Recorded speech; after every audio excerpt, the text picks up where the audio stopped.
이건 말도 안 돼. 일본인들이 이럴 리가 없다고요. 대체 왜 한국과 비교가 되는 거죠? 그런 열등한 나라와 일본의 한 고등학교에서 한 기사를 보고 분노하는 여성이 있습니다. 꽤 충격적이었는지 자리를 박차고 나가기까지 하는데요. 그러나 이 여성은 며칠 뒤 한국으로 가게 되고 지하철 안에서 한 장면을 목격한 뒤 주저앉아 울기 시작했다고 합니다. 대체 그녀에게는 무슨 일이 있었던 걸까요? 안녕하세요. 저는 일본 도쿄에 위치한 고등학교에서 학생들에게 영어를 가르치고 있는 야마모토 레이코라고 합니다. 학생들이 열심히 공부하며 바르게 잘하는 것만큼 제 인생에서 뿌듯한 것은 없습니다. 우월한 일본의 국민으로 잘 자라고 있는 모습은 저 또한 기분 좋게 만드니까요. 하지만 요즘 학생들을 보면 자주 가슴이 아파오곤 합니다. 특히 그건 한국의 영향이 크죠? 요즘 학생들은 대부분이 한국에 열광하고 있거든요. 그게 나쁘냐고요? 네, 당연하죠. 많은 학생들이 한국의 노래에 빠져 학업을 소홀히 하고 일본의 문화를 뒤전으로 두고 있으니까요.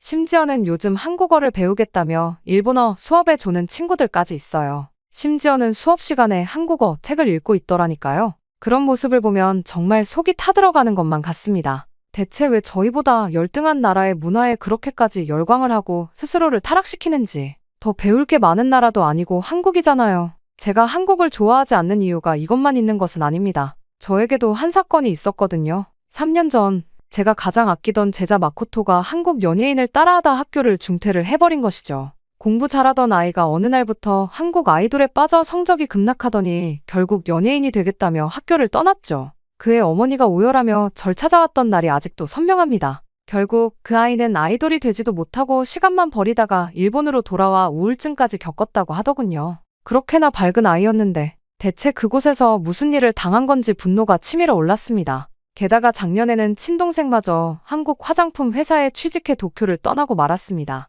우리 가문의 자존심이었던 도쿄대를 졸업하고 한국 회사를 선택하다니 이게 있을 수나 있는 일인가요? 그때 아버지께서 얼마나 상심하셨는지 몰라요. 특히 요즘 들어 더 화가 나는 건 우리 학교 최상위권 학생들까지 도쿄대 대신 서울대 유학을 고민한다는 거예요. 지난 학기 최우수 졸업생이 서울로 떠난 뒤로 저는 한국이라는 나라가 더욱 못마땅해졌습니다. 우리의 자부심과 전통을 무너뜨리는 주범이라고 생각했으니까요. 저희 할아버지는 교육부 차관이셨어요. 제가 어렸을 때부터 늘 말씀하셨죠. 일본의 교육이야말로 아시아의 표준이다. 한국이나 중국은 우리를 따라하기 바쁜 나라들이다. 그런 자부심을 가진 집안에서 자란 제가 요즘 한국 문화에 물든 학생들을 보는 게 얼마나 안타까운지 몰라요. 심지어는 오늘 출근길에도 옆에서 K-팝 노래가 들리더군요. 옆에 학생이 크게 노래를 듣고 가는 바람에 제 귀에도 들려온 것이었어요. 요즘 이런 적이 한두 번이 아니에요. 많은 이들이 이제는 J-팝보다는 K-팝에 열광하고 있으니까요. 심란한 마음으로 저는 한숨을 쉬며 에스컬레이터를 타러 향했습니다. 엎친 데 덮친 격으로 또 고장이더군요. 한 달째 수리 중이라는 안내문만 덩그러니 붙어 있습니다. 계단을 오르며 한숨이 나왔어요. 최근 뉴스에서 한국의 지하철역은 모든 승강장에 스크린도어가 설치되어 있다고 보도되던 것이 생각이 났습니다. 또 짜증이 나더군요. 저는 그저 거칠해겠지라고 속으로 되새기며 지하철을 타러 향했습니다. 그렇게 스크린도어 하나 없는 승강장에서 기차를 기다리며 생각했습니다. 지난주 교무실에서 있었던 일이요. 신입 교사가 한국의 교육 시스템을 본받아야 한다. 고 말했다가 제게 호되게 혼낸 일이 떠오르더군요. 감히 우리나라 교육을 깎아내리다니 절대 있어서는 안 되는 일이니까요. 결국 그 교사는 눈물을 흘리며 사과했죠. 그렇게 지하철이 도착하고 푸시맨의 외침과 함께 또다시 그의 밀어넣기가 시작되었습니다. 일본에서는 출근길에 사람들을 최대한 지하철 안으로 밀어넣는 푸시맨이 있거든요. 너무 심각해서 가끔은 숨이 막힐 지경이죠. 하지만 더 충격인 것은 숨막히는 차량 안에서 옆자리 학생이 한국 드라마를 보고 있다는 겁니다. 정말 이해할 수 없어요. 우리에겐 노벨상 수상자도 많고 세계적인 문학가들도 있는데 하지만 요즘 아이들은 한국의 화려한 겉모습에만 현혹되어 있는 것 같습니다. 흔들리는 전철 안에서 창밖을 바라봅니다. 노후화된 시설들이 눈에 띄지만 이런 불편쯤은 참을 수 있어요. 우리는 이렇게 질서정연하게 불편함을 감내하며 발전해 왔으니까요. 그래요. 한국 같은 나라가 아무리 겉모습을 치장해봤자 우리의 시민의식만 하겠습니까? 그리고 그때까지만 해도 전 몰랐습니다. 제 이런 편견과 고집이 얼마나 부끄러운 것이었는지를. 그리고 머지않아 사건이 터지고 말았습니다. 그날 교무실 문을 열자마자 달라진 공기가 느껴졌습니다. 늘 정갈하고 조용하던 이곳이 무거운 긴장감으로 가득했어요. 구석에서 들려오는 훌쩍이는 소리에 고개를 돌리자 평소 밝고 단정하던 아사히 선생님이 시올 듯 창백한 얼굴로 앉아 있었습니다. 충혈된 눈, 떨리는 손끝, 흐트러진 머리카락까지. 그 순간 저는 무언가 크게 잘못됐다는 걸 직감적으로 알 수 있었어요. 한국 문화를 좋아한다는 이유로 은근히 피했던 아사히 선생님이었지만 그날 본 모습은 충격 그 자체였습니다. 시간이 멈춘 듯한 교무실의 침묵 속에서 그녀가 떨리는 목소리로 들려준 이야기는 제 가슴을 무겁게 짓눌렀어요. 어제 저녁 오사카행 특급 열차에서 있었던 일이었습니다. 아사히 선생님의 여동생 유리코 씨가 한 남성에게 강제로 화장실로 끌려갔다고 해요. 25, 이제 막 취업한 신입 사회인이었던 그녀는 평소처럼 오사카 본사로 출근하기 위해 7시 30분 열차에 올랐답니다. 늘 그랬듯 창가 자리에 앉아 업무 자료를 훑어보고 있었다고 하더군요. 처음에는 그저 취객인 줄 알았대요. 옆자리에 앉은 양복 차림의 남성이 계속 유리코를 쳐다봤지만 신경 쓰지 않으려 했다고 해요.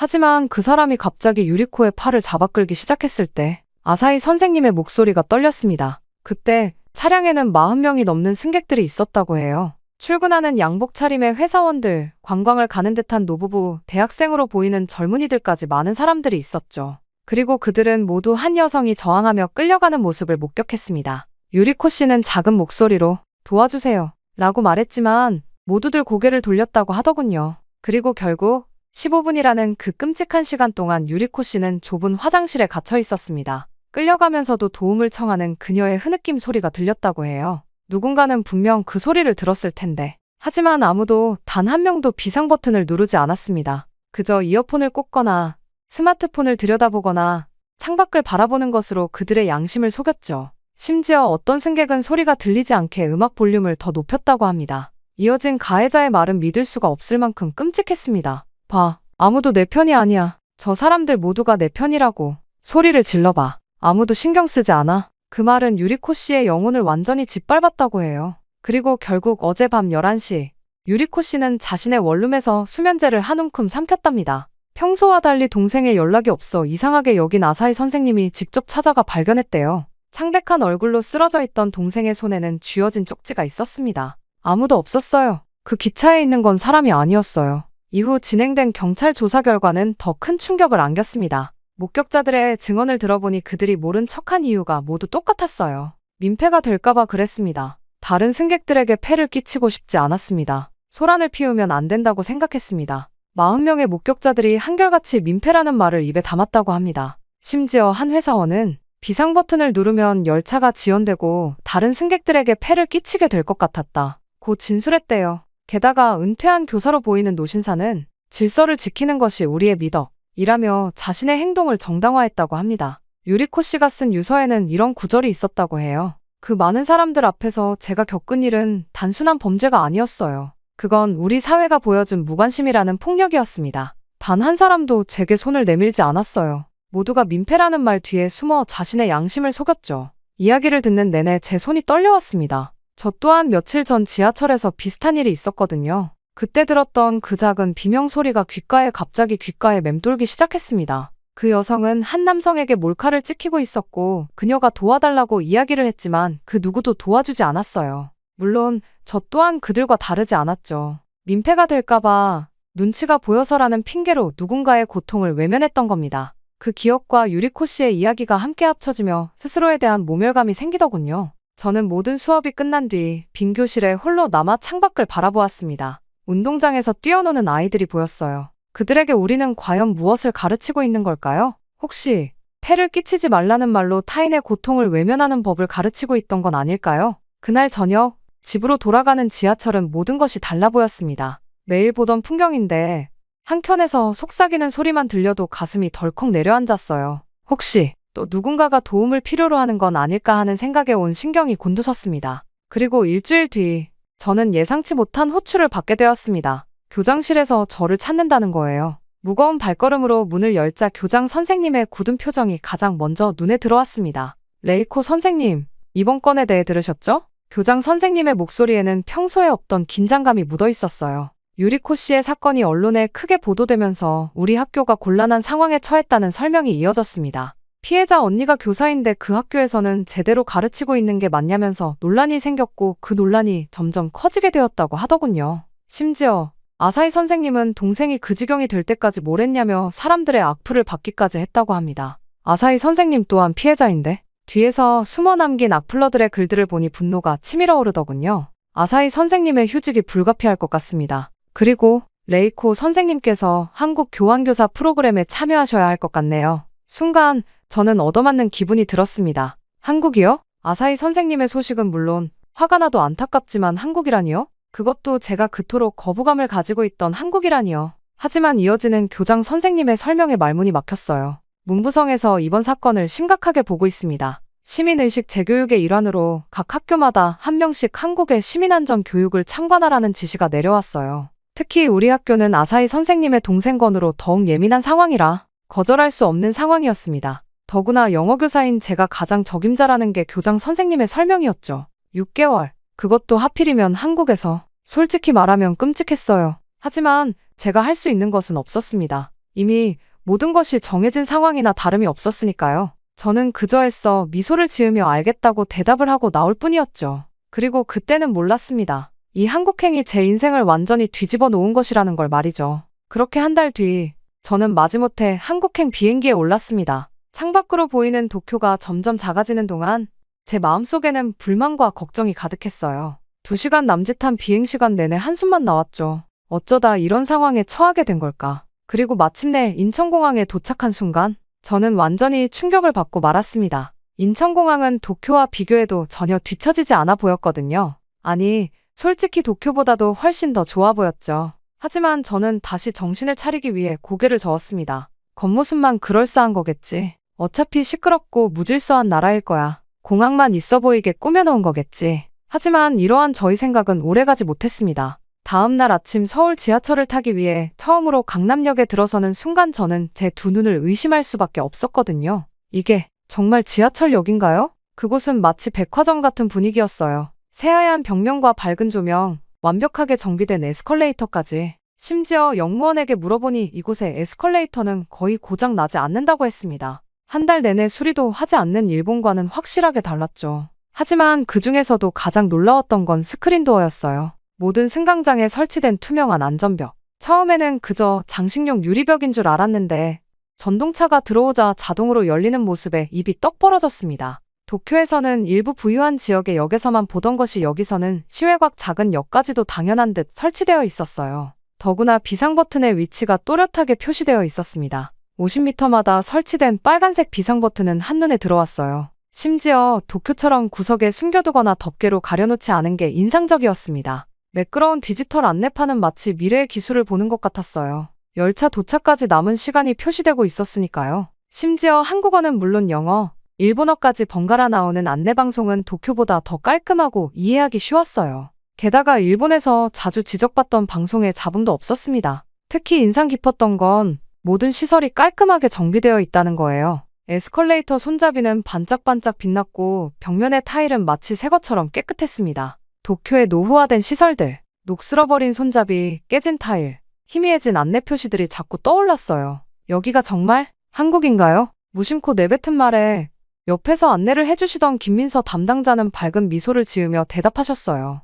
아, 한국 지하철 처음 타보시나요? 서울 지하철은 세계에서도 손꼽히는 시스템을 자랑한답니다. 특히 안전시설은 세계 1위를 자부하고 있어요. 그 말에 솔직히 자존심이 조금 상했지만 부정할 수 없는 현실이었어요. 게다가 이게 끝이 아니었어요. 전동차에 올라탄 후 더 큰 충격이 기다리고 있었으니까요. 한국은 출근 시간에 도쿄처럼 사람들을 억지로 밀어넣지 않았어요. 그런데도 승객들은 여유 있게 서 있었고 푸시맨 같은 건 없었죠. 차량 내부 곳곳에 설치된 CCTV, 비상 통화장치, 안전벨, 마치 범죄 예방을 위한 요새 같았습니다. 혹시 불편한 일이 있으시면 언제든 비상 버튼을 누르세요. 그게 우리 모두의 안전을 지키는 길이니까요. 김민서 담당자의 말씀이 가슴에 콕 박혔습니다. 일본에서는 민폐가 될까봐 누구도 감히 누르지 못했던 그 버튼을 여기서는 당연한 권리이자 의무로 여기고 있었어요. 그것도 모두의 안전이라는 이름으로요. 유리코 씨의 일이 떠올랐습니다. 만약 그날 그 전동차가 이곳이었다면 하는 생각에 목이 메어왔어요.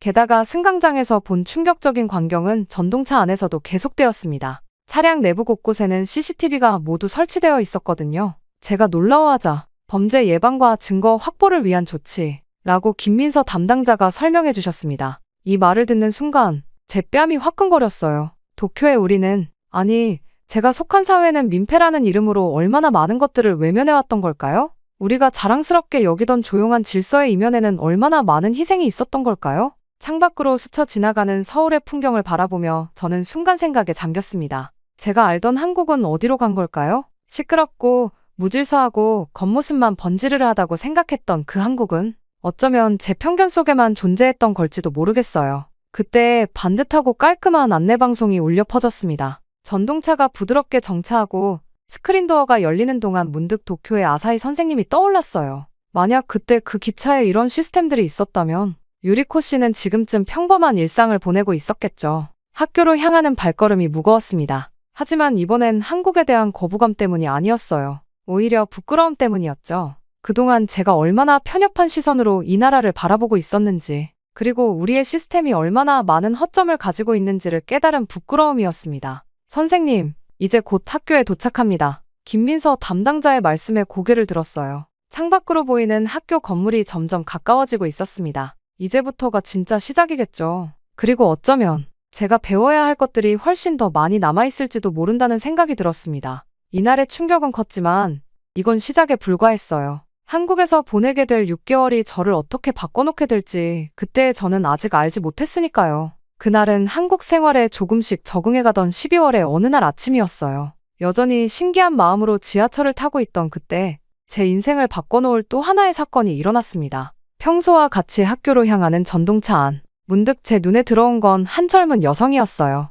검은 코트를 입은 그녀의 표정이 불안해 보였습니다. 그리고 그녀 주변을 맴도는 한 중년 남성. 마치 유리코 씨가 떠오르는 순간이었어요. 순간 심장이 빠르게 뛰기 시작했습니다. 이건 똑같은 상황인가? 그때처럼 또 모른 척해야 하는 걸까요? 하지만 이번에는 달랐어요. 그 여성이 갑자기 크게 외쳤거든요. 저기요, 계속 제 사진 찍지 마세요. 순간 차내가 조용해졌습니다. 그리고 놀랍게도 바로 그 다음 순간 주변에 있던 승객들의 반응이 시작됐어요. 증거 삭제하면 안 됩니다. 휴대폰 내리세요. 한 회사원으로 보이는 남성이 단호한 목소리로 그 중년 남성에게 외쳤습니다. 동시에 다른 승객들이 남성의 좌우로 다가섰고 누군가는 이미 비상 버튼을 누른 뒤였어요. 이미 경찰에 신고했습니다. 영무원도 곧 올 거예요. 정장 차림의 한 여성이 피해자 곁으로 다가가 감싸한 듯 서 있었습니다. 이건 모두 순식간에 벌어진 일이었어요. 불과 30초도 채 되지 않는 시간 동안 모든 상황이 통제되었죠. 순간 제 머릿속이 새하얘졌습니다. 도쿄였다면, 아니, 제가 있던 그날의 전동차 아니었다면 어땠을까요? 모두가 고개를 돌리고 이어폰을 꽂고 모른 척했겠죠. 민폐가 될까봐 귀찮은 일에 휘말리고 싶지 않아서. 그리고 다음 역에 도착하자마자 영무원들이 신속하게 올라왔습니다. 놀라운 건 그들의 대응 방식이었어요. 피해 여성을 먼저 안전한 곳으로 안내하고 목격자들의 진술을 차분히 받아들였죠. 신고를 받고 출동한 경찰도 5분도 채 되지 않아 도착했습니다. 괜찮으세요? 제 옆자리에 앉아있던 중년 여성이 저에게 영어로 물었어요. 제가 얼굴이 하얗게 질린 채 그 광경을 바라보고 있었나 봅니다. 아, 네? 그냥 조금 놀라서요. 일본에서는 이런 광경을 본 적이 없어서. 제 말에 그분은 고개를 끄덕이셨어요. 그렇죠. 불편할 수도 있겠지만 모두의 안전을 위해서는 이렇게라도 해야 해요. 잠깐의 불편함 때문에 큰 범죄를 모른 척할 순 없잖아요? 그 말은 제 가슴을 세게 때렸습니다. 잠깐의 불편함. 우리는 그것을 피하기 위해 얼마나 많은 것들을 희생해왔던 걸까요? 학교에 도착해서도 그 장면이 계속 머릿속에 맴돌았습니다. 교무실에서 만난 한국인 동료 교사 김지영 선생님께 오늘 있었던 일을 이야기했어요. 아, 그런 일이 있으셨군요. 저도 비슷한 경험이 있어요. 작년에는 제가 직접 신고를 했었죠. 김지영 선생님의 담담한 목소리에 놀라움을 감출 수 없었습니다. 하지만 신고하면 여러모로 불편하지 않나요? 경찰 조사도 받아야 하고. 물론 귀찮죠. 하지만 그때의 불편함이 누군가의 인생이 망가지는 것보다 낫지 않을까요? 저희가 모른 척하면 그 사람은 다음 피해자를 노리겠죠. 어쩌면 그 다음 피해자가 우리의 가족일 수도 있고요. 순간 유리코 씨의 얼굴이 떠올랐습니다. 그날 기차에 있던 40명의 승객들. 그들도 불편함을 피하고 싶었던 걸까요? 그 작은 불편함을 피한 대가로 한 사람의 인생이 무너져 내렸다는 사실을 그들은 알고 있을까요? 일본에 계실 때는 어떠셨어요? 김지영 선생님의 물음에 저는 말을 잇지 못했습니다. 제 침묵이 결국 범죄를 도왔다는 사실이 너무나 부끄러웠으니까요. 사실 저도 한 번 모른 척한 적이 있어요. 지하철에서 들린 비명 소리를요. 그리고 얼마 뒤에 끔찍한 사건이 일어났죠. 김지영 선생님은 잠시 저를 바라보더니 따뜻하게 말씀하셨어요. 과거는 바꿀 수 없지만 미래는 바꿀 수 있어요. 레이코 선생님께서 오늘 목격하신 것처럼요. 불편을 감수하더라도 돕는 게 맞는 거예요. 그게 결국 우리 모두를 위한 거니까요. 그렇게 수업을 마치고 집으로 돌아가는 길, 아침에 봤던 광경이 계속 떠올랐습니다. 피해자를 보호하고 가해자를 저지하고 증거를 확보하는 시민들. 그들은 민폐를 걱정하지 않았어요. 대신 우리 모두의 안전을 생각했죠. 창밖으로 서울의 밤거리가 스쳐 지나갔습니다. 오늘 하루 동안 제가 본 것은 단순한 사건 대응이 아니었어요. 그건 어쩌면 성숙한 시민의식, 서로를 지키고자 하는 공동체 정신의 실천이었는지도 모릅니다. 전동차가 천천히 역에 들어설 때 문득 깨달았어요. 제가 그토록 자랑스럽게 여기던 일본의 조용한 질서는 어쩌면 우리의 책임을 회피하는 핑계였던 건 아닐까요? 불편함을 피하기 위해 우리는 얼마나 많은 것들을 희생해왔던 걸까요? 그리고 그날 이후 저는 충격적인 소식을 듣게 되었습니다. 바로 유리코 씨의 소식이었어요. 아사히 선생님이 보내온 메일을 통해서 접하게 되었죠. 유리코 씨의 트라우마는 생각보다 깊었고 여전히 치료를 받고 있다고 하더군요. 하지만 더 충격적인 건 그날의 40명의 목격자들에 대한 경찰 조사 결과였어요. 그러다 쉬는 시간 교무실에서 그 메일을 읽던 중 김지영 선생님이 다가왔습니다. 무언가를 알려줘야 할 것처럼 조심스럽게 다가오더군요. 레이코 선생님, BBC에서 이 사건을 다룬 기사를 보셨나요? 노트북을 펼쳐 그녀가 보여준 기사는 충격적이었습니다. 일본의 침묵의 미덕이 어떻게 범죄를 조장하는 결과를 낳고 있는지, 그리고 이것이 얼마나 오래된 사회적 문제인지를 적나라하게 보여주고 있었어요. 레이코 선생님, 괜찮으세요? 기사를 읽는 동안 제 손이 떨리고 있었나 봅니다. 김 선생님의 걱정스러운 목소리가 들렸어요. 김지영 선생님, 혹시 한국 학생들은 이런 상황에 대해 어떻게 생각하나요? 궁금해서요. 솔직히 말하면 며칠 전 목격한 지하철에서의 시민들의 대응이 계속 머릿속에 맴돌았거든요. 우리와는 너무나도 다른 그들의 태도가 왜 그렇게 형성됐는지 알고 싶었습니다. 그렇다면 한번 학생들과 이야기를 나눠보는 건 어떨까요? 마침 다음 주에 제가 3학년 윤리 수업이 있는데 김지영 선생님이 이야기를 꺼내자마자 저는 재빨리 먼저 제안했습니다. 그럼 혹시 제가 일본의 사례를 소개하고 학생들과 토론하는 시간을 가져보아도 될까요? 물론 제가 감당하기 힘든 주제일 수도 있지만 김지영 선생님은 흔쾌히 동의해 주셨어요. 그렇게 저는 한국 고등학교 3학년 윤리 수업에서 특별 강의를 하게 되었습니다. BBC 기사와 일본의 사례를 소개하고 학생들의 생각을 듣기로 했죠. 수업 준비를 하면서도 제 마음은 복잡했습니다. 일본인인 제가 이런 이야기를 꺼내도 될까 하는 걱정도 들었죠. 하지만 한국 학생들의 생각이 너무나 궁금했어요. 며칠 전 지하철에서 보았던 그 당당한 시민의식은 어디서 비롯된 걸까? 드디어 수업 당일 떨리는 마음으로 교실에 들어섰습니다. 제가 준비한 자료를 보여주며 일본의 현실을 설명했어요. 유리코 씨의 이야기를 하는 동안 교실의 공기가 무거워지는 게 느껴졌습니다. 그때 뒷자리에 앉아있던 박지민 학생이 손을 들었어요.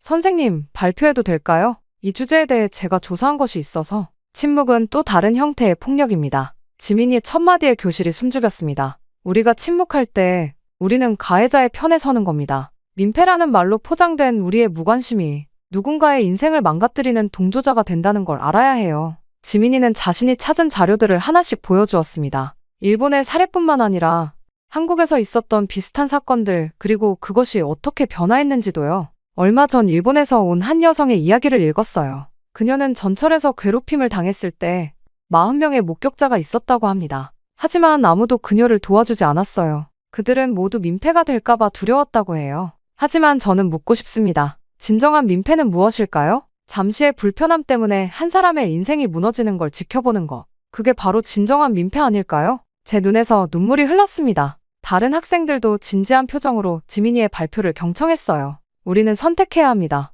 불편하더라도 옳은 일을 하는 것과 편하지만 잘못된 일에 동조하는 것 사이에서 저는 우리가 전자를 선택해야 한다고 믿습니다. 그것이 진정한 시민의식이고 우리가 지켜야 할 가치니까요. 지민이의 발표가 끝나자 다른 학생들도 하나둘씩 자신의 경험을 나누기 시작했습니다. 한 학생은 학교 폭력 목격 경험을, 또 다른 학생은 지하철에서 겪은 일을. 그들의 이야기 하나하나가 제게는 큰 깨달음이었어요. 저는 지난달에 지하철에서 한 할머니께서 쓰러지신 걸 봤어요. 처음에는 민폐가 될까봐 망설였지만 그래도 비상 버튼을 눌렀죠. 결과적으로 할머니는 뇌출혈이셨는데 빠른 조치 덕분에 생명을 구할 수 있었대요. 저희 언니가 일본 여행 갔을 때 겪은 일이 있어요. 지하철에서 수상한 사람이 따라왔는데 주변 사람들이 모두 모른 척했대요. 결국 언니가 한국에서 배운 대로 큰 소리로 외치고 나서야 상황이 해결됐다고. 학생들의 이야기를 들으며 저는 계속 생각했습니다. 이런 게 진정한 교육이구나. 제가 일본에서 가르쳐온 것은 무엇이었을까?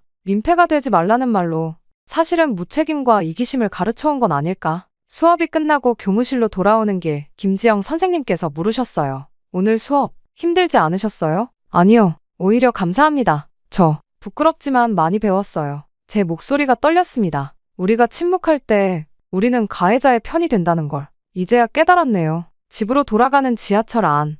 오늘 들은 학생들의 말이 계속 머릿속을 맴돌았습니다. 그들의 용기와 정의감, 그리고 무엇보다 타인의 고통에 공감하는 마음이 깊은 인상을 남겼어요. 창밖으로 서울의 밤거리가 스쳐 지나갔습니다. 오늘따라 유난히 밝아 보이는 이 도시에서 저는 새로운 희망을 발견한 것 같았어요. 침묵하지 않는 용기, 불편을 감수하면서도 옳은 일을 선택하는 용기. 그것이야말로 제가 일본으로 가져가야 할 가장 소중한 배움이 될 것 같았습니다. 이제 저는 알았어요. 진정한 변화는 이렇게 시작되는 거라는 걸. 그리고 그 변화의 시작점에 제가 서 있다는 것도 말이죠. 그렇게 한국에서의 시간이 절반이나 지나게 되었습니다. 그러던 어느 날, 저는 김지영 선생님과 함께 교육청이 주최하는 학교 안전 시스템 컨퍼런스에 참석했어요. 처음에는 단순한 호기심이었지만 이 컨퍼런스가 제 인생의 전환점이 될 줄은 몰랐습니다. 레이코 선생님, 이번에 새로 추진하고 있는 학교 안전 시스템에 대해 어떻게 생각하세요? 김지영 선생님의 질문에 저는 한동안 말을 잇지 못했어요.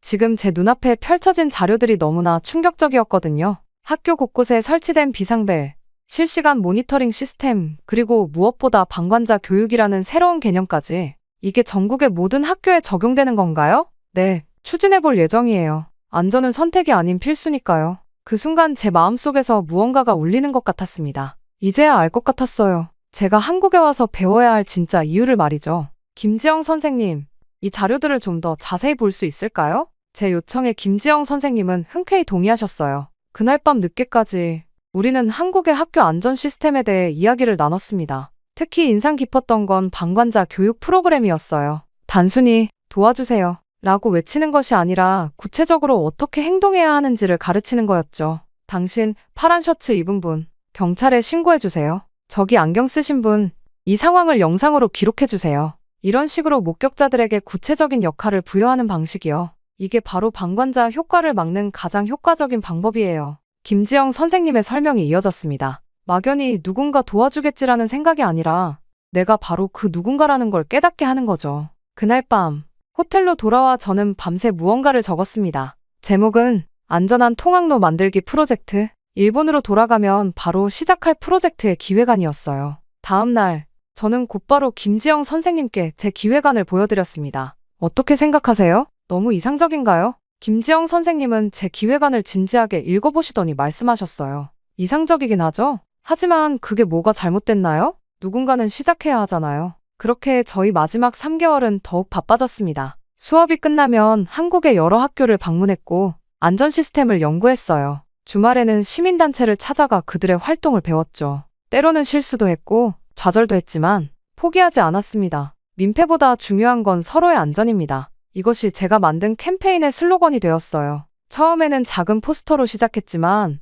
나중에는 전체 프로젝트의 핵심 메시지가 되었죠. 그리고 다가온 5월 드디어 일본으로 돌아갈 시간이 되었습니다. 김지영 선생님과 마지막 인사를 나누던 날 제가 물었어요. 제가 해낼 수 있을까요? 물론이죠. 레이코 선생님은 이미 변화하셨잖아요. 그리고 변화는 늘 한 사람에서 시작되는 법이에요. 귀국 후 일주일, 저는 곧바로 교장 선생님께 제 프로젝트를 제안했습니다. 처음에는 난색을 표하셨지만 BBC 기사와 유리코 씨의 사건을 언급하자 태도가 달라지셨어요.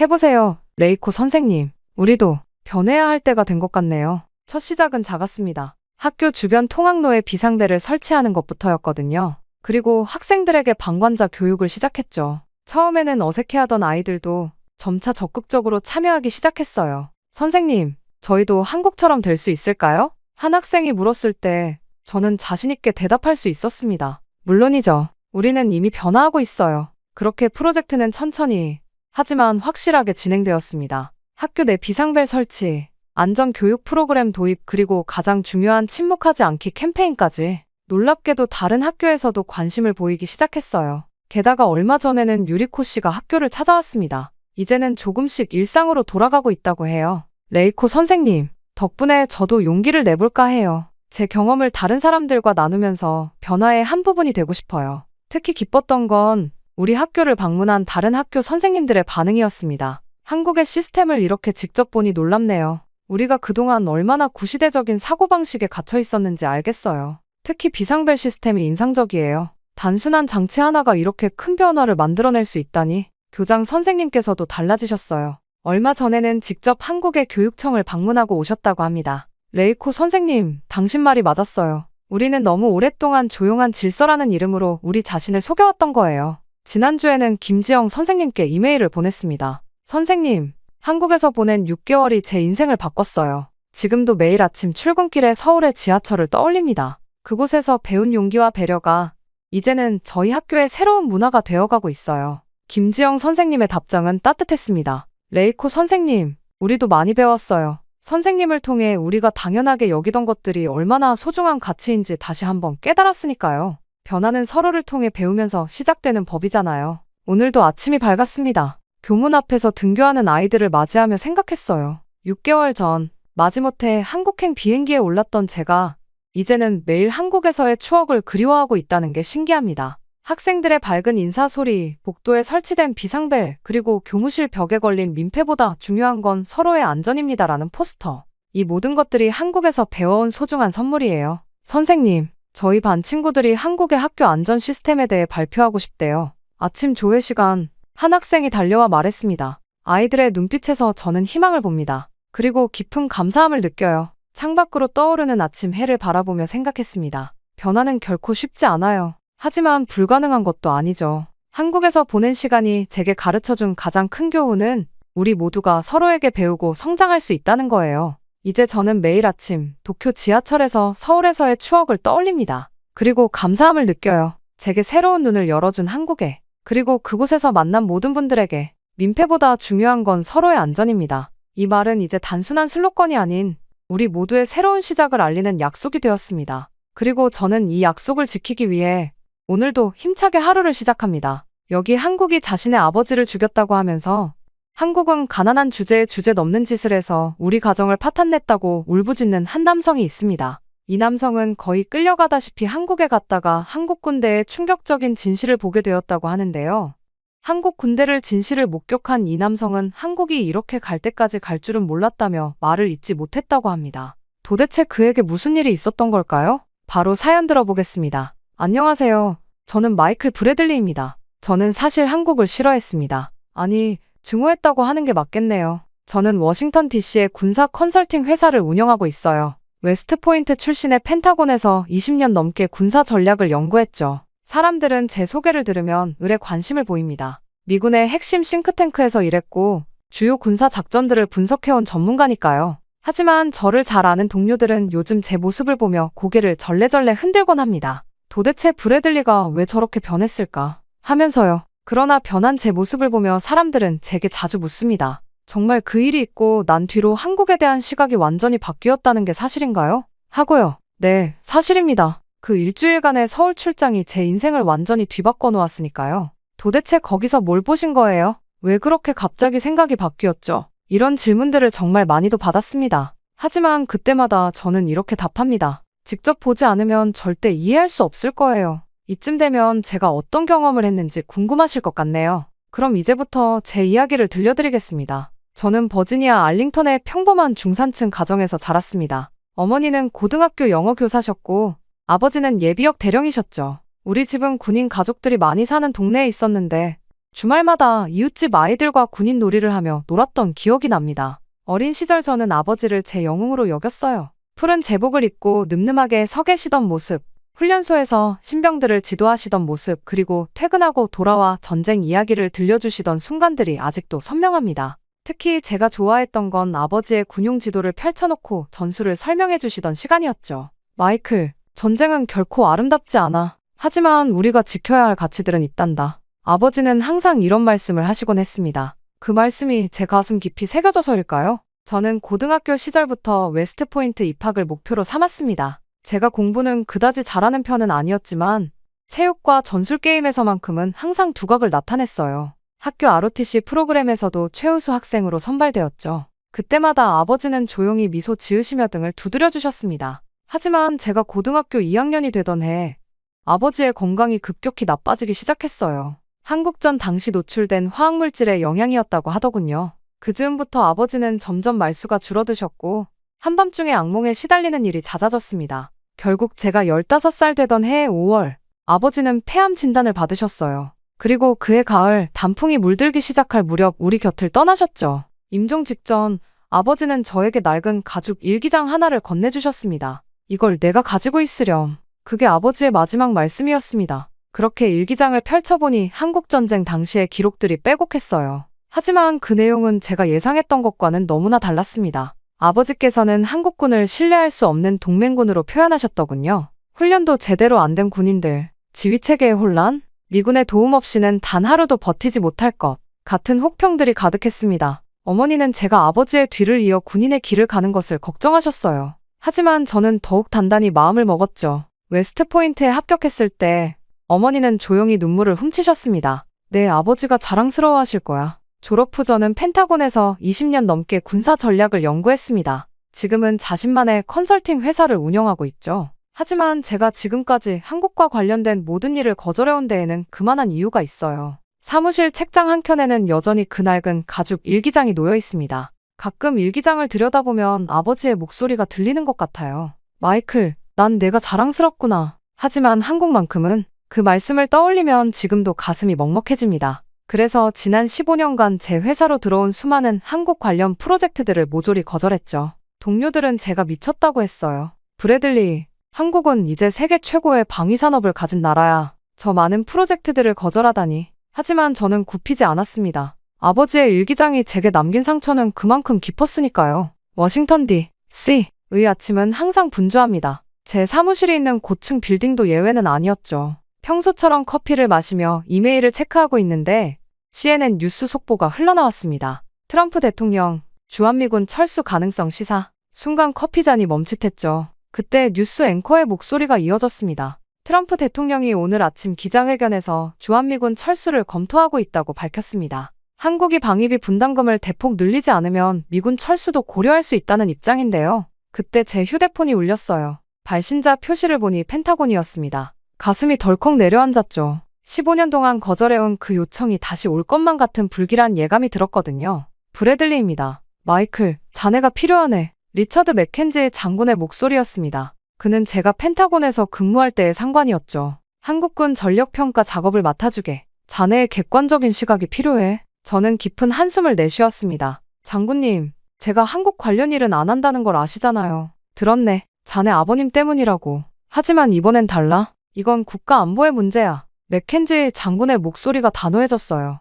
주한미군 철수가 현실화될 수도 있어. 한국군이 정말 독자적인 방어 능력이 있는지 평가해야 하네. 그때 창밖으로 보이는 강이 유난히 차갑게 느껴졌습니다. 장군님, 제 의견은 이미 정해져 있습니다. 한국은 미군 없이는 살아남지 못할 겁니다. 아버지의 일기장에, 마이클, 그가 제 말을 자르더군요. 70년 전 일기장으로 현재를 판단하려 하나? 자네 같은 전문가가 그 말에 할 말을 잃었습니다. 맥켄지 장군의 말이 맞았거든요. 하지만 아버지의 기록들은 너무나 생생했고 그 실망감은 지금도 제 가슴 한켠에 깊이 박혀 있었죠. 48시간 주겠어. 그동안 잘 생각해보게. 맥켄지 장군은 그렇게 말하고 전화를 끊었습니다. 사무실로 돌아와 창가에 서서 생각에 잠겼습니다. 책장 위 아버지의 일기장이 저를 무겁게 내려다보고 있었죠. 이성적으로 판단하자. 제 자신에게 중얼거렸어요. 전문가로서 과거의 편견을 내려놓을 수 있을까요? 그날 밤 집으로 돌아와 아내 캐롤과 이야기를 나눴습니다. 여보, 당신이라면 어떻게 하겠어요?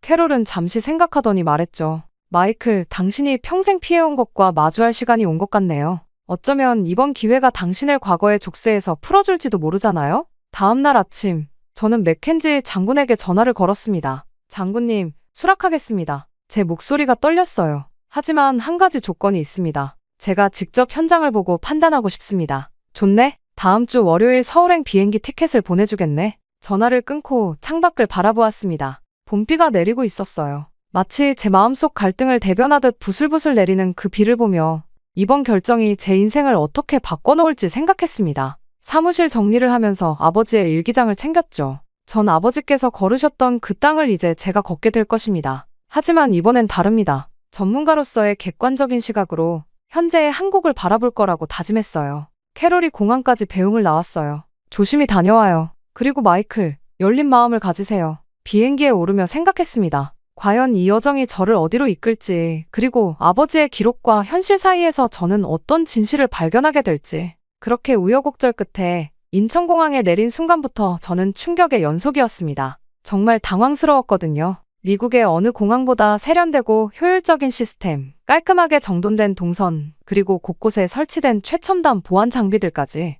아버지의 일기에서 읽었던 후진국의 모습은 찾아볼 수 없었죠. 브래들리 씨, 환영합니다. 공항 VIP 출구에서 저를 맞이한 건 김준호 대령이었어요. 40대 초반으로 보이는 그는 유창한 영어를 구사했고 하버드에서 군사학 박사 학위를 받았다고 하더군요. 오늘은 먼저 용산 작전통제소를 방문하실 예정입니다. 차에 오르자마자 김 대령은 제게 태블릿 하나를 건넸습니다. 이건 오늘부터 사용하실 군용 태블릿입니다. 모든 정보는 실시간으로 암호화되어 전송됩니다. 태블릿을 켜보니 한국군의 실시간 작전 현황이 3D로 구현되어 있었어요. 솔직히 저희 펜타곤의 시스템보다 더 진보된 것 같았죠. 용산 작전통제소는 지하 수십 미터에 위치한 요새였습니다. 처음 브리핑룸에 들어섰을 때 저도 모르게 감탄사가 나왔어요. 360도로 펼쳐진 대형 스크린에는 한반도 전역의 군사 상황이 실시간으로 표시되고 있었거든요. 이건 저희가 자체 개발한 KAMD 시스템입니다. 김 대령이 설명을 이어갔죠. 북한의 미사일 발사 징후가 포착되면 7초 내에 요격 결정을 내릴 수 있습니다.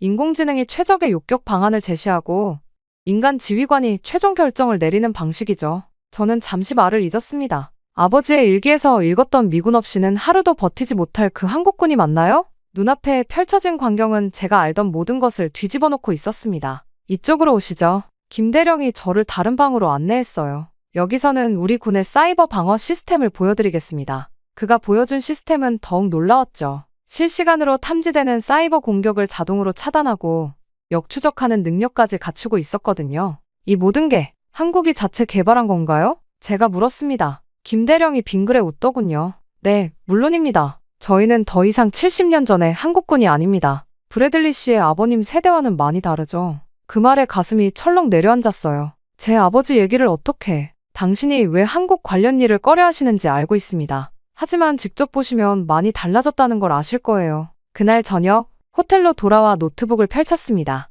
맥켄지 장군에게 첫 리포트를 보내야 했거든요. 하지만 키보드 위에 올려진 손가락이 쉽게 움직이지 않았습니다. 제가 본 것을 어떻게 표현해야 할까요? 창밖으로 서울의 야경이 펼쳐져 있었어요. 반짝이는 불빛들 사이로 보이는 남산타워가 마치 한국의 자부심을 상징하는 것 같았습니다. 아버지의 일기장을 꺼내 펼쳐보았죠. 70년이라는 시간이 만들어낸 변화의 크기를 실감하며 저는 천천히 타이핑을 시작했습니다. 첫날 보고서, 예상을 뛰어넘는 현실. 한국군의 현대화 수준은 우리의 예상을 크게 상회함. 특히 지휘통제 시스템과 사이버 방어 능력은 세계 최고 수준으로 평가됨. 상세 내용 별첨. 잠시 멈추고 생각에 잠겼습니다. 이제 겨우 첫날인데 제 선입견은 이미 크게 흔들리고 있었어요. 내일은 또 어떤 놀라움이 기다리고 있을까요? 이 여정이 저를 어디로 이끌지 문득 궁금해졌습니다. 다음 날 아침 김 대령과 함께 KTX에 올랐습니다. 서울에서 대전까지는 50분 정도 걸린다고 하더군요. 창밖으로 스쳐 지나가는 풍경을 보며 생각에 잠겼어요. 이런 고속철도가 전국을 연결하고 있다는 사실도 놀라웠습니다. 국방과학연구소는 한국의 군사력 발전을 이끈 심장부입니다. 김 대령이 태블릿으로 브리핑 자료를 보여주었어요. 오늘은 특별히 미사일 시험장과 항공기 개발센터를 둘러보실 예정입니다. 대전에 도착해 처음 방문한 곳은 ADD 본관이었습니다. 로비에 들어서자 거대한 디지털 월에 한국이 개발한 무기체계들이 연도별로 전시되어 있었죠. 1970년대의 단순한 소총부터 시작해서 현재의 초음속 미사일까지 그 발전 과정이 한눈에 들어왔어요. 이쪽입니다, 브래들리 씨. 연구소장 박민철 박사가 우리를 맞이했습니다. 먼저 현무 미사일 관제센터부터 보여드리죠. 관제센터에 들어서자 마치 NASA의 통제실을 보는 것 같았어요. 수십 명의 연구원들이 각자의 모니터 앞에서 바쁘게 움직이고 있었고 정면의 대형 스크린에는 실시간 시험 데이터가 표시되고 있었습니다. 미사일의 시험 발사 준비 과정입니다. 박 박사의 설명이 이어졌죠. 사거리 800km, CP 오차 1m 이내, 세계 최고 수준의 정밀도를 자랑하죠. 저도 모르게 고개를 끄덕였습니다. 펜타곤에서 본 자료들은 이런 세부적인 성능까지는 담고 있지 않았어요. 한국의 미사일 기술이 이 정도까지 발전했다는 사실이 놀라웠죠. 우리는 지하 통로를 따라 다른 건물로 이동했어요. 한국형 전투기죠. 설계부터 제작까지 순수 독자 기술로 만들어진 겁니다. 경납고 크기의 실험실에 들어서자 거대한 전투기 기체가 눈앞에 나타났습니다. 수많은 엔지니어들이 각 부분을 점검하고 있었고 한쪽에서는 비행 시뮬레이션이 진행 중이었죠. 레이더 회피 성능이 F-35에 근접합니다. 박 박사가 자부심 가득한 목소리로 말했어요. 엔진만 해도 추력대 중량비가. 그의 설명을 들으며 문득 아버지 생각이 났습니다. 70년 전 아버지께서는 한국군의 훈련기 몇 대를 보시며 실망하셨다고 하셨죠. 그런데 지금 제가 보고 있는 건 세계 몇 안 되는 전투기 개발국의 당당한 모습이었습니다. 이건 정말 제 목소리가 떨렸어요. 예상을 훨씬 뛰어넘네요. 김대령이 슬쩍 미소 지었습니다. 아직 시작일 뿐입니다. 이제 우주발사체 연구동으로 가보시죠. 그날 하루 종일 우리는 연구소 곳곳을 돌아다녔어요. 레이저 무기 실험실, 드론 개발센터, 인공지능 전술 시뮬레이션 센터. 매 순간이 새로운 충격의 연속이었습니다. 저녁이 되어 호텔로 돌아오는 길, 차창 밖으로 대전의 야경이 펼쳐졌어요. 이곳이 바로 한국 방위산업의 심장부라니 70년이란 세월이 만들어낸 변화의 크기를 실감하며 오늘 본 것들을 정리하기 시작했습니다. 호텔방에서 맥켄지 장군에게 보낼 두 번째 보고서를 작성하면서 저는 처음으로 아버지의 일기장을 펴보지 않았어요. 이제는 제가 직접 본 것들, 제가 경험한 현실만으로도 충분했으니까요. 둘째 날 보고서 한국의 방위산업 수준은 우리의 분석을 크게 상회함. 특히 미사일과 항공기 분야에서의 독자적 기술력은 주목할 만한 수준. 상세 기술 분석 자료 별첨. 추가적인 현장 평가 필요함. 대전에서의 마지막 날이었습니다. 오전에 화력시험장을 방문할 예정이었는데 갑자기 김대령의 얼굴이 굳어졌어요. 그의 태블릿에서 빨간 경고등이 깜빡이고 있었죠. 북한 미사일 발사 징후 포착됐습니다.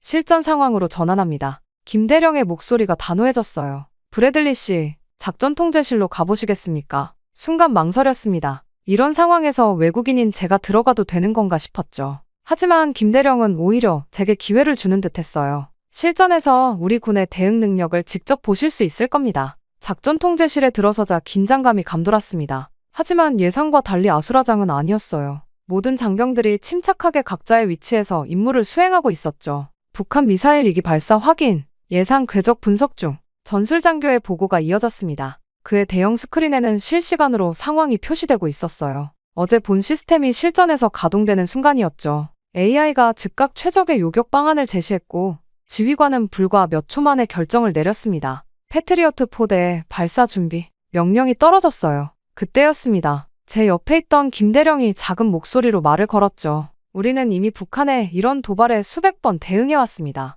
모든 게 매뉴얼화되어 있죠. 스크린을 주시하며 그의 말을 들었어요. 30년 전 이라크전에서 패트리어트 미사일의 요격 실패율이 떠올랐습니다. 하지만 지금 제가 보는 한국군의 모습은 달랐어요. 표적 1번, 요격 성공. 표적 2번, 요격 성공. 동해상 낙하 확인. 모든 게 7분 만에 끝났습니다. 마치 훈련처럼 완벽했죠. 작전 통제실의 모든 장병들이 담담하게 각자의 자리로 돌아갔어요. 마치 일상적인 업무를 마친 것처럼 말이죠. 이게 정말 실전이 맞나요? 제가 물었습니다. 김대령이 빙그레 웃었어요. 실전이 훈련같이 느껴지도록 만드는 게 우리의 목표니까요. 그게 진정한 억지력 아니겠습니까? 그날 저녁 서울로 돌아가는 KTX 안에서 저는 깊은 생각에 잠겼습니다. 아버지의 일기에서 읽었던 혼란스러운 지휘체계와 신뢰할 수 없는 방어 능력. 그런데 제가 오늘 본 건 세계 최고 수준의 미사일 방어 시스템이었어요. 호텔로 돌아와 맥켄지 장군에게 긴급 보고를 보냈습니다. 오늘 북한의 미사일 도발 상황을 직접 목격함.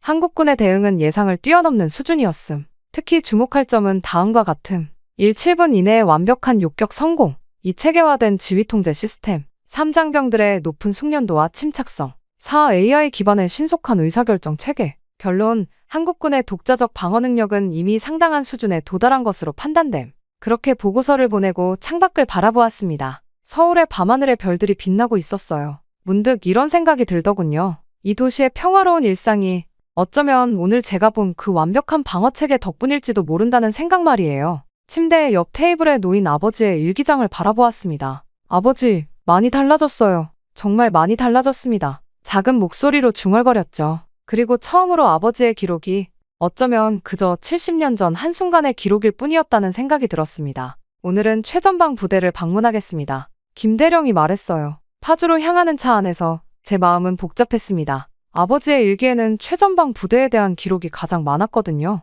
훈련도 제대로 안 된 어린 병사들이라고 적혀 있었죠. 최전방 부대에 도착하자 먼저 눈에 들어온 건 첨단 감시 장비들이었습니다.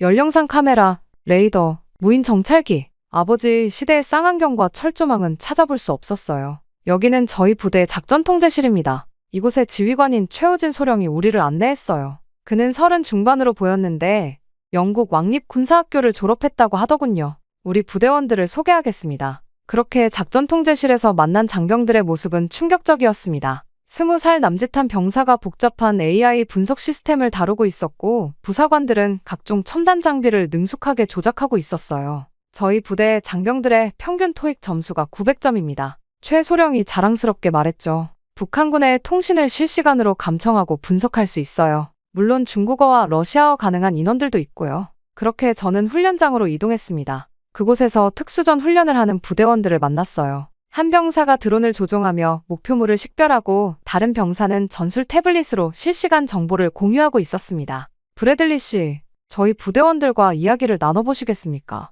김대령이 제안했어요. 그때 식당에서 몇몇 장병들과 대화를 나누었습니다. 한 병사는 서울대 컴퓨터공학과 휴학 중이라고 했고 다른 병사는 복무 중에도 사이버 보안 자격증을 따고 있다고 하더군요. 저희가 지키는 이 최전방은 세계에서 가장 첨단화된 전장입니다. 한 중사가 자부심 가득한 목소리로 말했어요. 북한의 도발은 우리가 막아낼 수 있습니다. 그게 우리의 사명이니까요. 특히 인상적이었던 건 이들의 자신감이었습니다. 과거 아버지의 일기에서 본 불안하고 소극적인 모습은 찾아볼 수 없었어요. 이들은 자신들의 임무와 능력에 대해 확신을 가지고 있었죠. 저희는 충분히 강합니다. 어느 소위가 말했어요. 미군이 있어서 감사하지만 우리 스스로도 충분히 방어할 수 있다고 자부합니다. 저녁이 되어 철책선 앞에 섰습니다. 70년 전 아버지께서 바라보셨던 이 풍경. 하지만 이제는 모든 것이 달라져 있었죠. 첨단 장비들이 이 철책선을 지키고 있었고 무엇보다 이곳을 지키는 장병들의 마음가짐이 달랐습니다. 서울로 돌아오는 길, 김대령이 물었어요. 오늘 우리 장병들은 어떠셨습니까? 잠시 생각에 잠겼다가 대답했습니다. 놀랍네요. 이런 고도의 전문성을 가진 군대는 본 적이 없어요. 특히 장병들의 자신감과 사명감이 인상적이었습니다. 호텔에 돌아와 맥켄지 장군에게 보고서를 작성하면서 처음으로 아버지의 일기를 읽어보고 싶은 마음이 들지 않았어요. 제가 본 것, 제가 느낀 것만으로도 충분했으니까요. 오늘의 최전방 부대 방문에서 가장 인상적이었던 것은 장병들의 전문성과 자신감이었음.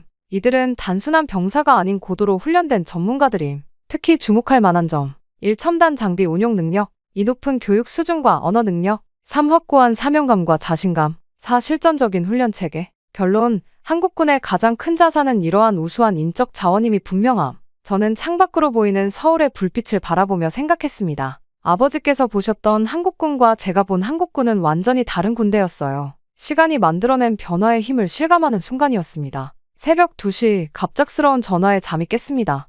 김대령이었죠. 브래들리 씨, 지금 바로 출발하셔야 합니다. 김대령의 목소리가 긴박했어요. 북한 특작조 침투 상황이 발생했습니다. 우리 특수부대의 작전을 직접 보실 기회가 될 것 같네요. 30분 후 강원도로 향하는 군용 헬기에 올랐습니다. 헬기 안에서 상황 브리핑이 이어졌어요. 북한 특작조 5명이 동부전선을 통해 침투했고 그중 1명이 생포되어 진술한 바로는 강릉 인근의 뉴욕타임스 특파원을 납치하려 했다는 것이었죠. 특파원은 안전하게 보호 중입니다. 김대령이 설명을 이어갔어요. 하지만 아직 4명의 특작조원이 도주 중이에요. 707 특수임무단이 현재 추적 작전을 펼치고 있습니다. 작전 통제실에 도착하자 긴박한 상황이 한눈에 들어왔습니다. 대형 스크린에는 산악지대의 연령상 이미지가 실시간으로 표시되고 있었고 드론들이 지역을 세밀하게 수색하고 있었죠. 표적 발견했습니다. 청풍계곡 북쪽 2km 지점. 갑자기 한 부대원의 보고가 들어왔어요. 연령상 카메라가 포착한 영상이 스크린에 떴습니다.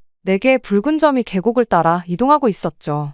그때였습니다. 특수임무단 1팀, 투입 시작합니다. 헬기 소리도 들리지 않았어요. 나중에 알고 보니 소음 제거 기술이 적용된 특수 헬기였다고 하더군요. 스크린을 통해 707 특수임무단의 작전을 지켜보았습니다. 그들의 움직임은 마치 영화의 한 장면 같았어요. 한 번 표적 제압, 2번 표적 제압, 차분한 보고가 이어졌습니다. 단 15분 만에 모든 특작조원들이 생포되었어요. 사상자는 한 명도 없었습니다. 놀라우시죠? 김대령이 말했어요. 우리 특수부대는 세계 최고 수준입니다. 미국 델타포스나 영국 SAS와도 정기적으로 합동훈련을 하고 있어요. 특파원을 만났을 때 그는 오히려 흥분된 표정이었습니다. 한국군이 이렇게 대단한 줄 몰랐어요. 제가 본 건 마치 영화 같은 구출 작전이었죠. 그들은 정말 프로페셔널했습니다. 작전 종료 후 저는 707특수임무단 대원들과 이야기를 나눌 기회를 가졌어요. 놀랍게도 그들은 매우 겸손했습니다. 우리는 그저 훈련받은 대로 했을 뿐입니다. 한 부대원이 말하더군요. 하지만 제 눈에는 달랐어요. 이들의 장비, 기술, 전술 수준은 세계 최고였습니다. 특히 인상적이었던 건 첨단 장비와 인간의 능력이 완벽하게 조화를 이루고 있다는 점이었죠. 호텔로 돌아오는 길에 생각했습니다. 아버지의 일기에는 한국군의 특수작전 실패 사례가 여러 기록되어 있었어요. 하지만 오늘 제가 본 건 세계 최고 수준의 대테러 작전이었습니다. 새벽녘, 맥켄지 장군에게 긴급 보고서를 보냈습니다. 오늘 새벽 북한 특작조 침투 상황 목격. 한국군 특수부대의 대응은 완벽했음. 주목할 만한 점. 15분 만에 작전 완수. 2 첨단 장비의 완벽한 활용. 3 체계적인 지휘 통제 시스템. 4 사상자 없는 깔끔한 작전 수행. 특별 메모. 한국군의 특수작전 능력은 우리 미군의 수준과 비교해도 전혀 뒤지지 않음. 오히려 일부 분야에서는 우리가 배울 점이 있다고 판단됨. 메모까지 작성하고 나니 창밖으로 동이 트기 시작했습니다. 밤새 이어진 긴박한 상황이 마치 꿈만 같았어요. 하지만 제가 목격한 건 분명한 현실이었죠. 한국군은 이제 더 이상 누군가의 보호가 필요한 군대가 아니었습니다. 그들은 이미 자신들의 영토를 스스로 지킬 수 있는 충분한 능력을 가지고 있었어요. 아버지, 작은 목소리로 중얼거렸습니다. 이제는 아버지께서도 인정하실 거예요. 그들은 정말 강해졌으니까요. 오늘은 좀 특별한 곳으로 모시고 가겠습니다. 김대령이 말했어요. 차는 강원도 양구로 향했습니다. 그곳은 아버지의 일기에서 가장 많이 언급된 장소였죠. 피해 능선 전투가 벌어졌던 곳이에요. 이곳이 백석산입니다. 험준한 산세를 바라보며 김대령이 설명했어요. 1951년 당시 한국군 제5사단과 미 제2사단이 합동으로 전투를 벌였던 곳이죠. 숨이 막혔습니다. 아버지의 일기에서 읽었던 그 장소를 직접 보니 감회가 남달랐어요. 저기 위에서 수많은 군인들이 죽었겠죠? 네. 하지만 지금은 달라졌습니다. 김대령이 태블릿을 꺼냈어요. 이제 이 산은 첨단 감시 장비들로 둘러싸여 있어요. 한 명의 적군도 이 산을 넘어올 수 없죠. 산 정상으로 향하는 길에서 우리는 제5사단 사령부를 방문했습니다. 이성호 사단장이 우리를 맞이했어요. 그는 60대 후반으로 보였는데 미국 육군대학원을 나온 전략가였습니다. 아, 브래들리 씨의 아버님이 이곳에서 싸우셨다고 들었습니다. 이 사단장이 말했어요. 지금 우리 사단은 당시와는 비교도 할 수 없을 만큼 강해졌죠. 직접 보여드리겠습니다. 사단 작전 통제실은 마치 우주선 내부 같았습니다. 3D 홀로그램으로 전장을 분석하고 AI가 실시간으로 적군의 동향을 예측하고 있었죠. 한 장교는 드론 수험을 조종하며 경계 작전을 수행하고 있었고요. 70년 전에는 상상도 할 수 없었던 광경이죠? 이 사단장이 웃으며 말했습니다. 하지만 더 중요한 건 이런 첨단 장비를 다루는 우리 장병들의 능력입니다. 점심은 사단 장병들과 함께 했어요. 그들과 대화를 나누면서 깨달았습니다. 이들에게 이곳은 더 이상 피해 능선이 아니었어요. 그들에게는 첨단 과학과 전문성으로 무장한 승리의 능선이었던 거죠. 오후에는 아버지가 직접 전투를 치렀던 고지에 올랐습니다. 험준한 산길을 오르면서 아버지의 일기 내용이 떠올랐어요. 추운 겨울밤, 우리는 적의 기습 공격에 속수무책이었다. 하지만 지금 이 산에는 연령상 카메라와 레이더, 무인 감시 장비들이 그 어떤 위협도 사전에 감지할 수 있게 되어 있었습니다. 저기 보이시나요? 김대령이 망원경을 건네며 말했어요. 저 멀리 보이는 게 북한군 초소입니다. 우리는 그들의 모든 움직임을 24시간 감시하고 있죠. 정상에 도착해서 잠시 묵념을 했습니다. 이곳에서 죽어간 수많은 영혼들을 위해서요. 그리고 아버지의 전우들을 위해서도. 브래들리 씨, 이 사단장이 조용히 말을 걸었습니다. 우리는 결코 과거를 잊지 않습니다. 당신의 아버님과 많은 미군들이 흘린 피와 땀이 있었기에 오늘의 우리가 있는 거죠. 하지만 이제는 우리가 이 산을 지킬 수 있습니다. 아니, 반드시 지켜낼 것입니다. 해질녘, 산을 내려오면서 마지막으로 백석산을 바라보았어요. 70년이란 세월이 만들어낸 변화. 아버지께서는 이 변화를 어떻게 생각하실까요? 그날 밤, 호텔에서 아버지의 일기를 펼쳤습니다. 하지만 이번에는 다른 시각으로 읽게 되더군요. 그건 단순한 패배와 좌절의 기록이 아니었어요. 그건 미래의 승리를 위한 씨앗이었던 거죠. 맥켄지 장군에게 보내는 보고서를 쓰며 생각했습니다. 이제 이 산은 더 이상 피해 능선이 아니에요. 이곳은 한국군의 자부심과 능력을 증명하는 살아있는 증거가 되었습니다. 오늘의 현장 방문 결과 1. 과거 격전지의 완벽한 현대화 2. 첨단 감시체계 구축 3. 높은 수준의 작전 수행 능력 확인 4. 장병들의 확고한 사명감 특별 소견 이제 이곳은 더 이상 취약 지역이 아님 오히려 한국군의 군사력을 상징적으로 보여주는 장소로 변모함. 저는 호텔방에서 마지막 보고서를 작성하기 시작했습니다. 지난 일주일간의 경험이 머릿속을 스쳐 지나갔어요. 펜타곤에 제출할 최종 보고서. 이 보고서가 한미동맹의 미래를 바꿀 수도 있다는 생각에 무거운 책임감이 느껴졌습니다. 한국군 전력평가 최종 보고서. 타이틀을 입력하면서 제 손가락이 잠시 멈칫했어요. 이건 단순한 군사평가가 아니었습니다. 이건 제 편견과 선입견을 완전히 깨부순 진실의 기록이었죠. 보고서의 첫 문장을 이렇게 시작했습니다. 한국은 이제 더 이상 우리의 보호가 필요 없는 나라다. 화면을 계속 응시하며 글을 이어갔어요. 제가 본 한국은 생각보다 정말 대단한 나라였고 어쩌면 미국보다도 체계적인 시스템을 갖추고 있었습니다. 그렇게 저는 막힘없이 보고서를 써내려 가기 시작했어요. 그렇게 저는 잠시 타이핑을 멈추고 창밖을 바라보았습니다. 서울의 야경이 반짝이고 있었어요. 무언가에 이끌리듯 아버지의 일기장을 펼쳤습니다. 그리고 처음으로 일기장 마지막 페이지에 제 생각을 적어내려갔어요. 아버지, 저는 이제 이해합니다. 아버지께서 좌절하고 실망하셨던 그 한국군은 더 이상 존재하지 않습니다. 그들은 자신들의 약점을 직시하고 그것을 극복하기 위해 70년을 쉼없이 달려왔습니다. 오늘날의 한국군은 세계 최고 수준의 전투력을 갖춘 군대입니다. 그들은 더 이상 누군가의 보호가 필요하지 않습니다. 오히려 이제는 우리가 그들에게서 배울 것이 많아졌습니다. 아버지께서 피 흘리며 지키고자 하셨던 이 나라는 이제 스스로를 지킬 수 있는 강한 나라가 되었습니다. 아버지의 희생이 헛되지 않았음을 이제 저는 자신 있게 말씀드릴 수 있습니다. 저는 마지막 멘트를 보고서에 적으며 미소를 지었습니다. 한국군은 이제 세계 최고 수준의 군사력을 보유한 군대입니다. 이들은 단순한 동맹군이 아닌 미군의 진정한 파트너로 인정받아야 할 것입니다. 보내기 버튼을 누르기 전 저는 잠시 망설였습니다. 이 보고서가 가져올 파장을 생각하니 가슴이 떨렸어요. 하지만 이내 확신을 가지고 버튼을 눌렀습니다. 이것은 단순한 보고서가 아니었습니다. 이건 진실이었고 새로운 시대를 여는 첫걸음이었으니까요. 그렇게 저는 마무리를 하고 미국으로 돌아가게 되었습니다. 제가 워싱턴 덜레스 공항에 도착했을 때는 이른 아침이었습니다. 창밖으로 보이는 미국의 하늘이 왠지 달라 보였어요. 아니, 어쩌면 달라진 건 제 시선이었을지도 모르겠습니다.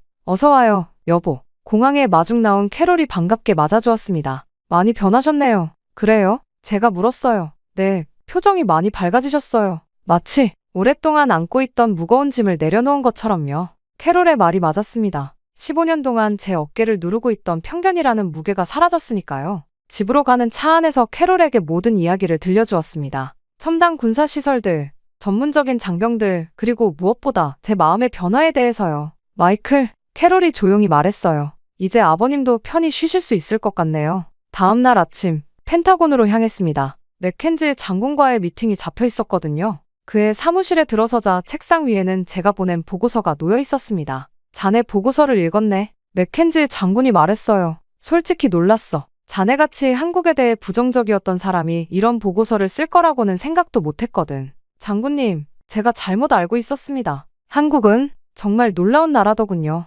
맥켄지 장군은 잠시 생각에 잠겼다가 말을 이었습니다. 다음 주에 의회 청문회가 있네. 주한미군 재배치 문제를 논의하는 자리야. 자네가 증인으로 나서주었으면 하는데. 순간 망설였지만 이내 고개를 끄덕였습니다. 네, 가겠습니다. 제가 본 진실을 그들에게도 전해야겠죠. 청문회장에서 저는 확신에 찬 목소리로 말했습니다. 한국은 더 이상 우리의 보호가 필요한 나라가 아닙니다. 그들은 이제 우리의 진정한 동반자입니다. 주한미군의 역할도 이에 맞춰 재정립되어야 합니다. 증언이 끝난 후 한 의원이 다가왔어요. 브래들리 씨, 당신 아버님도 한국전 참전용사셨다고 들었는데요. 네, 맞습니다. 제가 대답했죠. 아버지께서는 실망과 좌절을 안고 돌아오셨지만 그것은 결국 한국이 더 강해지는 밑거름이 되었습니다. 아버지의 희생은 결코 헛되지 않았어요. 집으로 돌아와 서재에 앉았습니다. 책장에서 아버지의 일기장을 꺼내 마지막 장을 다시 펼쳤어요. 제가 서울에서 적은 그 글 밑에 새로운 문장을 덧붙였습니다.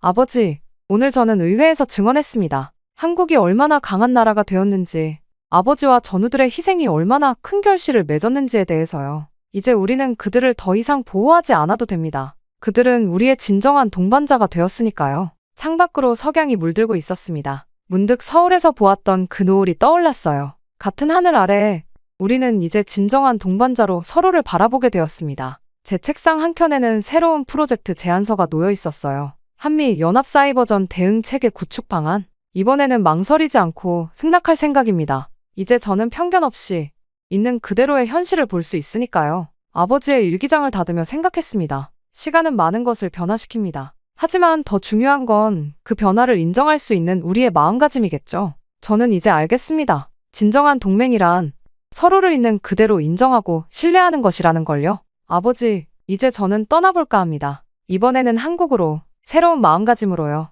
저는 가만히 앉아 지금까지 있었던 일들을 떠올려 보았습니다. 한국이 제게 선물해준 소중한 경험들을 말이죠. 때로는 우리의 선입견이 진실을 가리는 장막이 되기도 합니다. 저는 아버지의 일기장이라는 장막 뒤에서 70년 동안이나 현실을 제대로 보지 못했어요. 하지만 한국에서 보낸 그 일주일이 제 인생을 완전히 바꿔놓았습니다. 첫째로, 시간의 힘을 배웠습니다. 한국은 70년이라는 시간 동안 불가능을 가능으로 바꾸어냈어요. 아버지 세대의 좌절과 아픔을 도약의 발판으로 삼아 세계 최고 수준의 군사력을 갖춘 나라로 성장했죠. 둘째로, 편견의 덫에서 벗어나는 법을 알게 되었습니다. 과거의 기록이나 남의 경험에만 의존하지 말고 직접 보고 느끼고 판단하는 것의 중요성을 깨달았어요. 셋째로, 진정한 동반자 관계가 무엇인지 이해하게 되었습니다. 한미동맹은 이제 보호자와 피보호자의 관계가 아닌 서로를 존중하고 신뢰하는 동등한 파트너십으로 발전해야 한다는 걸 알게 됐죠. 마지막으로, 아버지의 희생이 가진 진정한 의미를 깨달았습니다. 아버지와 전우들이 흘린 피와 땀은 결코 헛되지 않았어요. 그것은 오늘날 한국이 있기까지의 소중한 밑거름이 되었던 거죠. 이제 저는 더 이상 과거의 기록에 얽매이지 않습니다. 아버지의 일기장은 여전히 제 책상 위에 있지만 이제는 다른 의미로 소중히 간직하고 있어요. 그것은 한국이 어디서 시작해서 어디까지 왔는지를 보여주는 귀중한 증거니까요. 우리는 때로 변화를 두려워합니다. 하지만 한국은 제게 가르쳐 주었어요. 변화를 받아들이고 그것을 발전의 동력으로 삼을 때 우리는 비로소 진정한 성장을 이룰 수 있다는 것을요. 이제 저는 새로운 여정을 시작합니다. 이번에는 편견이라는 짐을 내려놓은 채로 더 나은 한미동맹을 위해 제가 할 수 있는 일을 찾아 나설 거예요. 그리고 믿습니다. 아버지도 이런 제 모습을 자랑스러워하실 거라고요. 제 이야기는 여기까지입니다. 길었던 제 사연을 들어준 모든 분들께 감사의 말씀드립니다. 행복하세요.